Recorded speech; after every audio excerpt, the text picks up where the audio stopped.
Hello, families. Thank you for joining us today as we look at and talk about and share some ideas on how your family can actually win this fall. As you get ready to go back to school, there are some extraordinary tips and tricks that my friend Rebecca Lopez is going to share with you. So, Rebecca, thank you for being with us today. Will you share with the friends a little bit who you are and why, I think we should be listening to the information that you share, a little bit about yourself and your credentials, so that we know that it's not just us saying hey, we have this great idea. You actually have years of experience as both a parent and an educator. So share that with us. It would be awesome. Sure. Thanks, Staci. Well, I am Rebecca Lopez, and I have my master's in education, and I've been teaching in all sorts of school platforms for the last 12 years. So I've been teaching in private school, brick and mortar public school, homeschools, and lots of digital platforms as well. I've been on the teacher side, I've been on the student side, and I've been hosting lots of different families through lots of different situations. So I'm hoping that some of my varied experience will be able to put together tools and ideas to help you guys navigate through these new challenges and exciting things we're dealing with as we go forward. And I am a mom, and I have 3 kiddos in school, and my husband's also a teacher. So we have lots of education around all over this place, all over the time. So I'm excited to help you guys out today. Love that. Thank you so much. And so today you are going to be specifically sharing about how we can set up our digital space and physical space for distance digital learning, because back to school shopping looks very different for everybody this fall. So what are some of the highlights that you're going to be talking about today?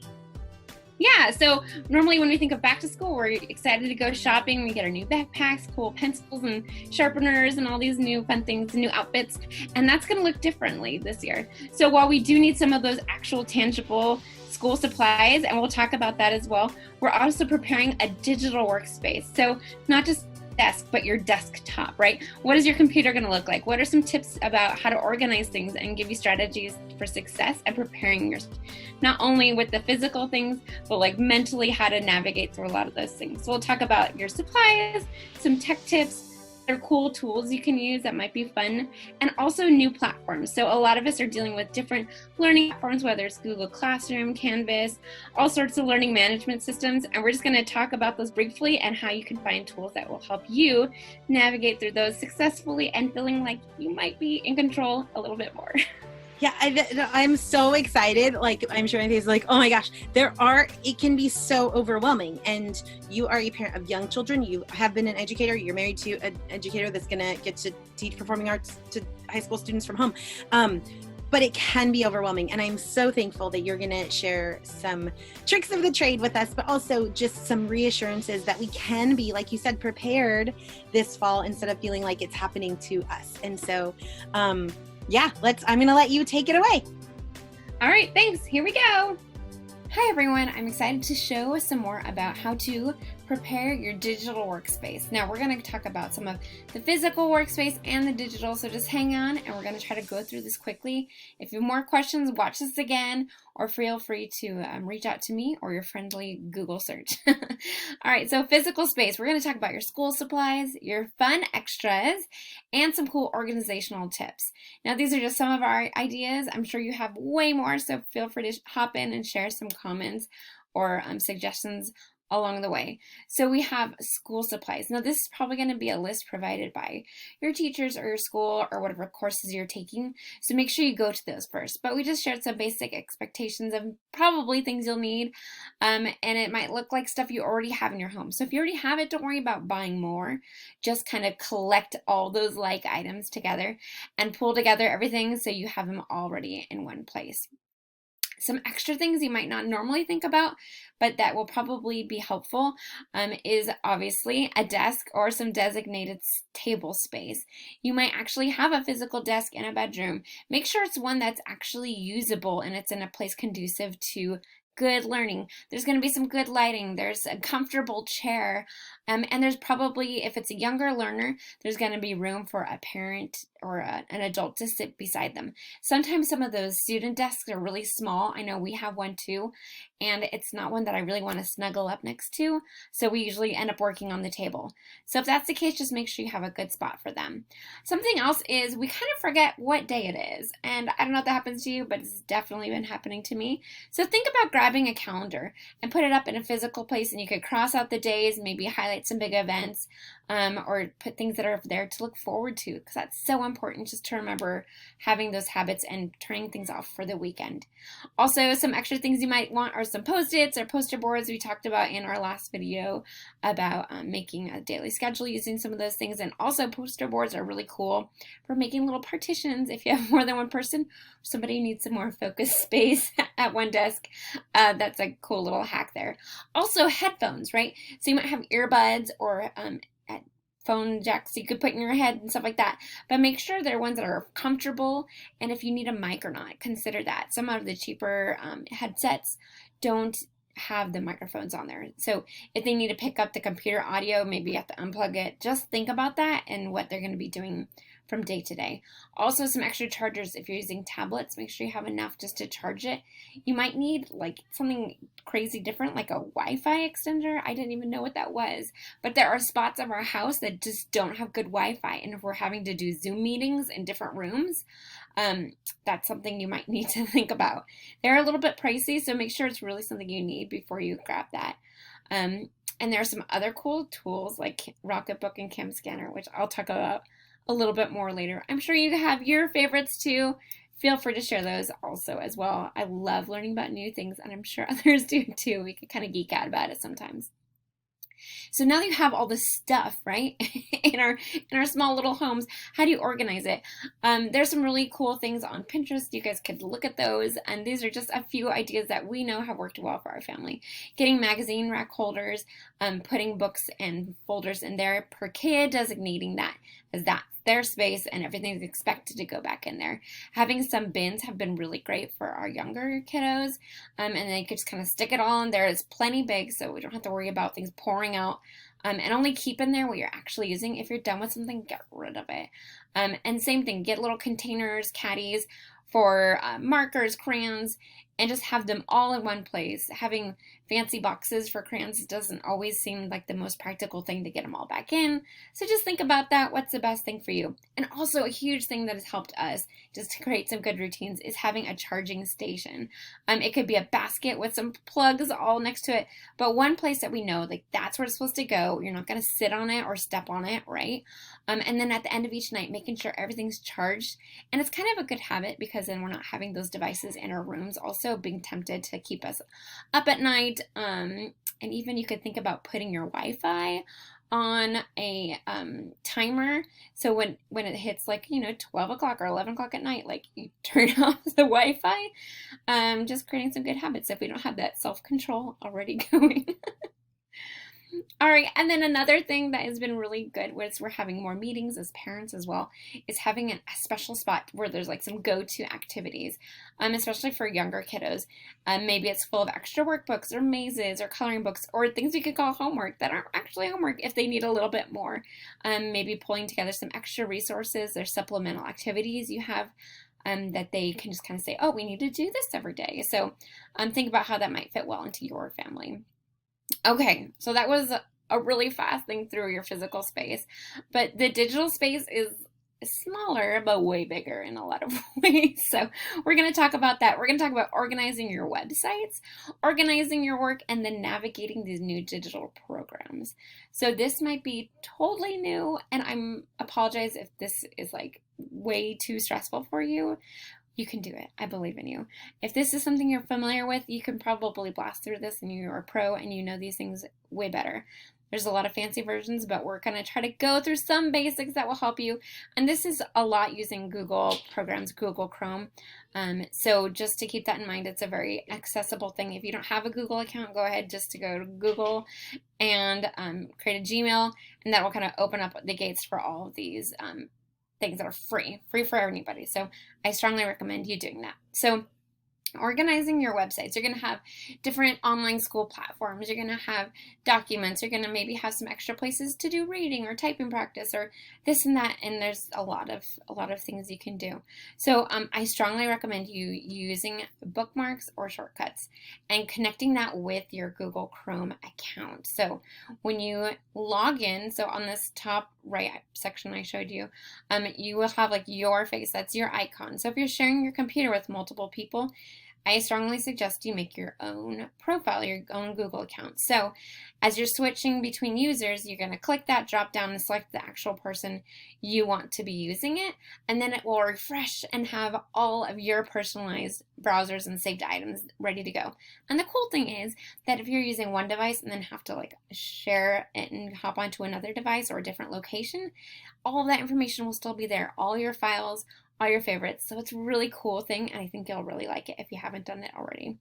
So go ahead and make sure you're using your personal account and before you hop in to do that. So if you just go to google.com, right, like on the home page, there's a section here where you can add shortcuts. If you're using a school Google account, there may or may not be the option to do this, but just to keep that in mind. And this is using Google Chrome. So you can obviously go to Google on different browsers, but just in case it looks a little differently, this is the browser I use is Google Chrome.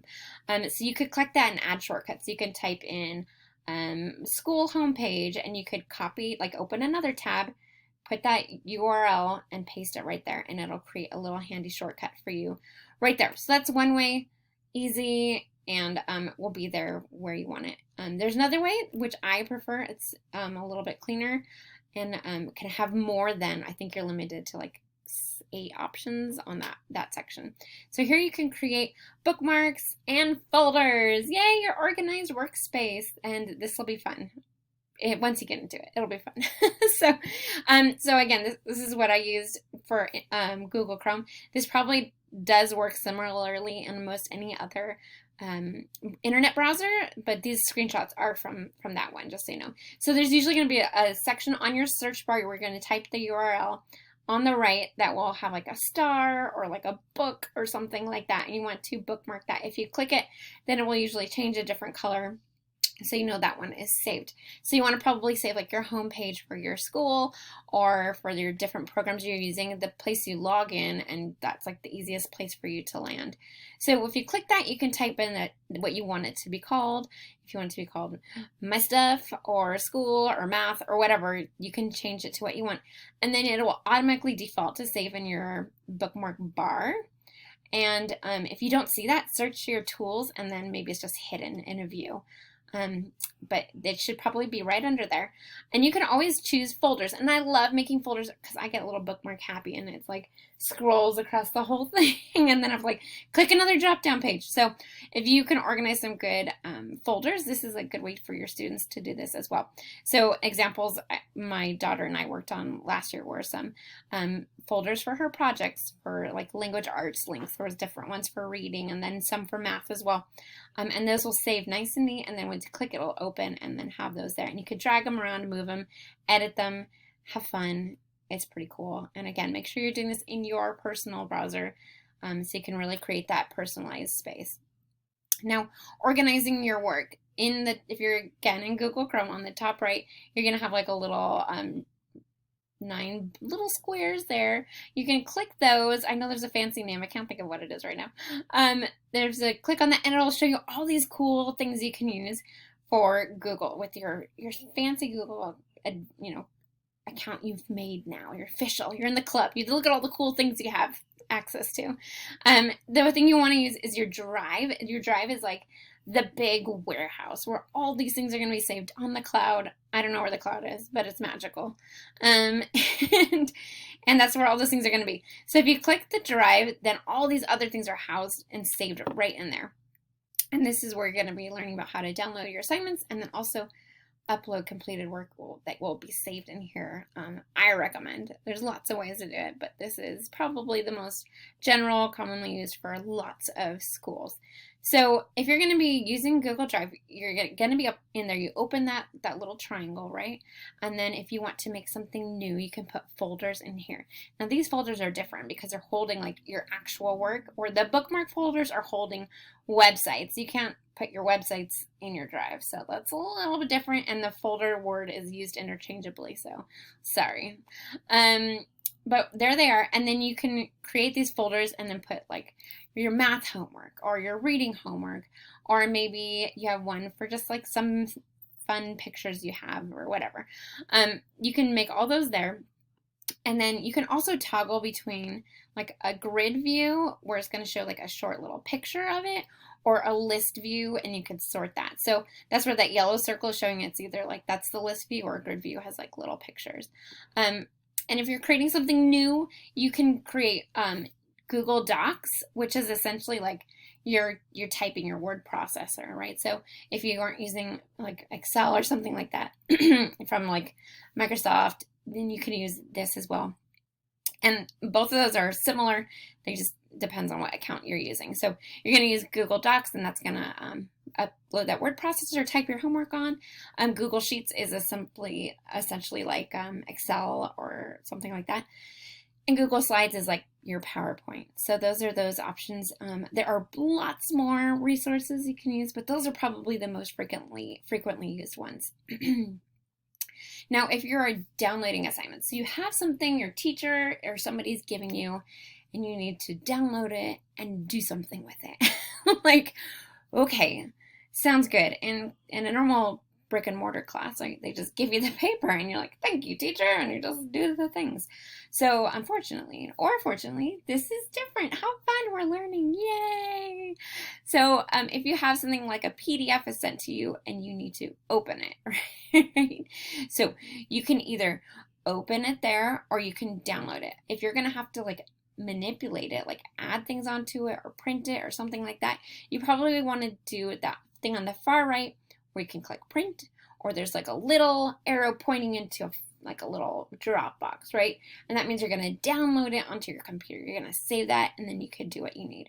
And it'll usually like open on the bottom left side of your screen, and you could like drag it into your folder in your Google Drive if you want to be fancy, or you could just open it right there and print it. I do recommend you always resave these, like save the name on the document to something that's unique to you. So if you're editing it and saving it, so if you upload it later, you don't accidentally upload the original.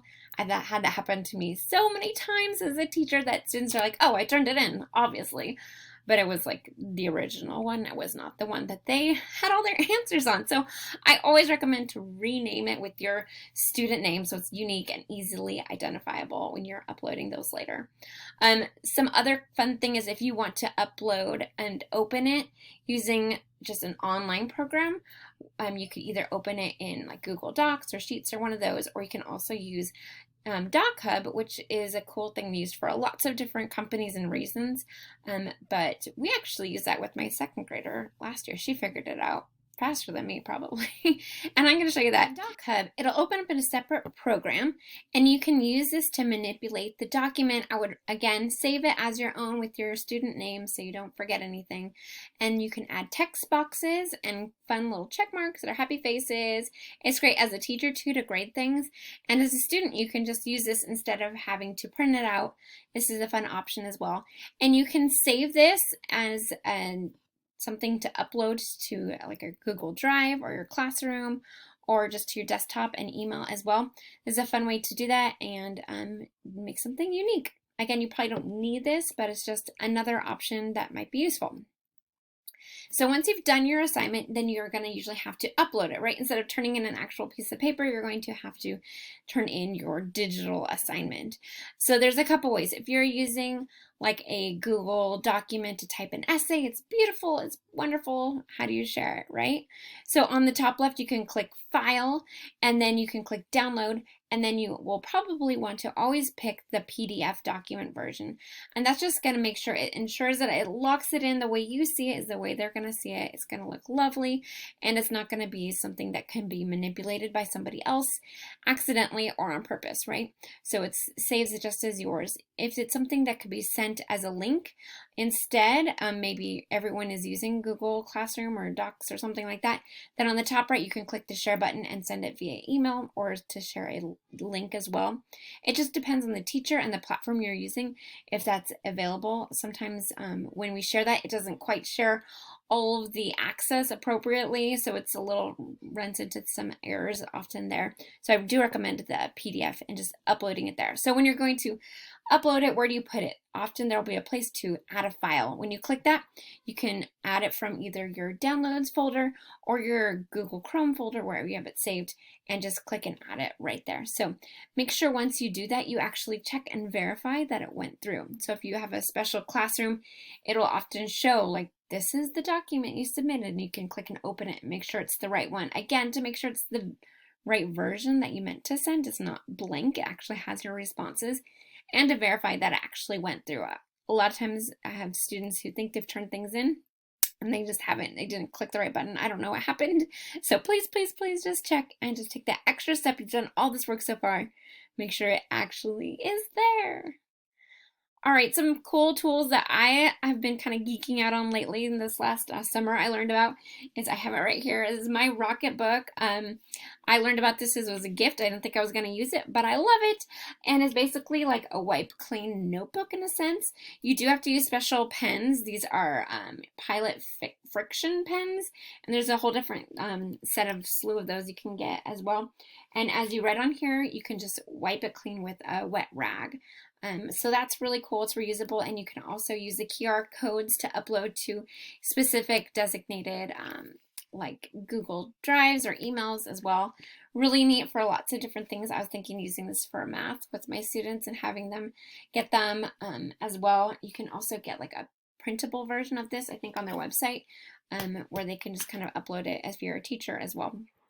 And these pens are also really neat because you can just use them on regular paper and they're erasable. So you can use a pen and erase it now, kids. Don't listen to your parents. No, just kidding. They are pretty fun. They're a little bit pricey, but they are on sale right now. When I bought them on Amazon, both of those were on sale. So check it out. It's just kind of a fun new tool you can use and use less paper. And also, if you're trying to turn in assignments, I made this sample here using my lovely notebook, right? You want to send this work to your teacher, but how are you going to do it? You print it out the packet, what now, right? You need to prove it. You could send pictures, but sometimes it's hard to tell. The quality's not great. This is so much easier, and you have it all organized in one place. Cam Scanner is one of many apps like this one, but it's really user-friendly. I like it for my students. You just take the picture. It's free. Don't buy the uploaded fancy version, but you could just send them as individuals or as like a batch of multiple pages. It adjusts for the page size. You could drag it around, and then it like makes it look like a magical PDF or JPEG. You could send either upload directly to your Google Drive, again from here, or to a special folder, or email it directly as well. So that's a kind of a cool tech hack that I like as well. Now, I wanted to talk a little bit about your learning management system. And what is that? Your LMS. It's like basically your platform for learning, for doing all the things. Schools, businesses, lots of things use these LMS things. So your school is going to be using something that's very unique to you. And I wanted to maybe touch on a few, but there are so many, as you can see in this graphic, there are so many just different options of what that will look like. So instead of me trying to tell you, go to this place and click this tab, I just encourage you to use the resources you have. But one quick tip with all video conferencing is, as you enter the room, sometimes it'll have it set for you already, but make sure you are muting yourself. Check your camera settings if you're intending to be on camera or not, and just make sure you're thinking about that as a shared space, and you're not wanting to monopolize by accidentally, talking to somebody and somebody's giving a presentation. It's just harder for everyone else to focus. So that's like my pro tip as a teacher and being in meetings with other people. Make sure you mute yourself. And so just lastly, again, I was saying with all these platforms, your best resources for the specifics, the day-to-day, things you need to know for your day-to-day learning and uploading and all those things is ask your teachers, right? They know the environment you're using. It might be unique. It might be a little bit tweaked for your school or your district. So all these other tips might not quite apply the same way. So start with them. They know what to do. And if they don't, they're learning and they will share those tools as well. And the school district will also probably have some great things. Other parents who are in the same class or environment, you might be able to share some tips together if you found a cool YouTube video or something that works really well, then great, share it in your like parent portal or however you're communicating. Maybe send it to the teacher too as a help, and they could push it out to others. So if you find something that's helpful, great. If you have not found something but you have figured it out, you cracked the code, I encourage you to share that knowledge with others.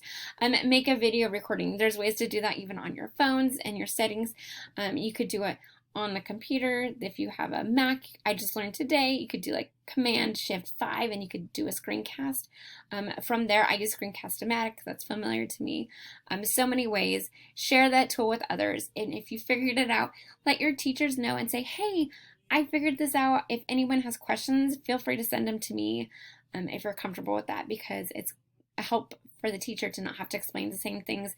And it's sometimes fun for parents to connect in our little communities online the best you can. It's just getting through this. You guys got this, and I know you'll be wonderful at getting through. And we're back. Oh, so good. I am so thankful for you and your wisdom and your ability to break it down, because like I said, it can be so overwhelming, but actually, it's going to be okay. So what are the top 3 things that we should remember as we're walking away from this conversation today? Yeah, so thanks again for listening to all of my words, and hopefully some of them are helpful.